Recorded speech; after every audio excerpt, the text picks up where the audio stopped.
هەشتەمین فستیڤاڵ هێنار و پاییز هێڵەبجەیە. ئەمساڵ بەراورد بە ساڵانی پێشتر ژماری باخەوان و خاوەنکارەکانی بەشدار لە فستیڤاڵەکە زیادی کردووە و گەیشتووەتە زیاتر لە 700 باخەوان و خاوەنکار.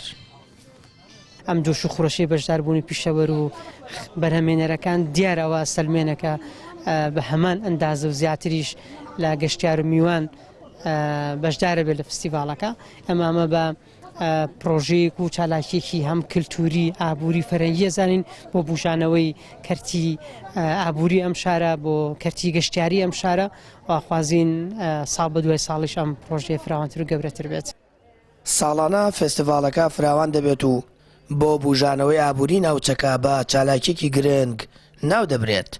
بەشداربووان و باخەوانەکانیش بە بازاڕێکی باشی دەزانن بۆ ساغکردنەوەی بەرەمە کشتتوکاڵەکان بەتایبەت هەنار. بەڕاستی ئەوە هەشت خەڵێکم فستیڤاڵە کرێت و شتێکی باشە، شتێکی ئەم خۆشە بۆ خەڵک سەردانیم شارەیەکات و شوێنێکی گونجاوە. ئیتر هەناریشمان هێناوە هەناری باوەگۆچێکی خۆمان، هەناری دەرەجەیەک. ئیتر وەسف ناکرێت هەنارەکەمان، هەنارەکە تا بە دیارچاوە وەسف ناکرێت. ئەمە هەنارەکەی خۆمانە، ئەمە هەناری خۆمانە.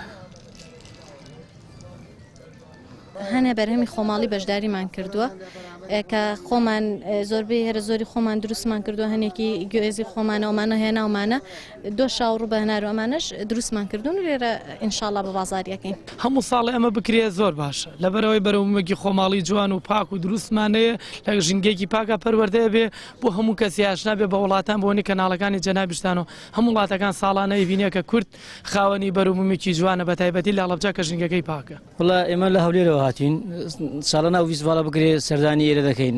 بەڕاستی جەوەکی خۆشە ینی و هەناری بە هەڵەبجەش بەناوبانگە بەڕاستی لە هەموو کوردستان و وابزان بە هەر چوار پارچەی کوردستان هەناری هەڵەبجە بەناوبانگە لە وڵاتانی تریش و ئەوە تا پێمان بکرێت ساڵانە سەردانی ئێرە دەکەین. هەموو شتەکانیان فۆلکلۆرە ینی کوردی خۆمانەیە. بەڕاستی هەنار بەشی زۆری فستیڤاڵ هێنار و پاییز هێڵەبجەی داگیر کردووە، بەڵام ئەو کات دەیان بەرەمی جۆراوجۆر و خواردنی کوردەواری لە فستیڤاڵەکەدا هەن ماوەی 3 ڕۆژ بەردەوام دەبێت.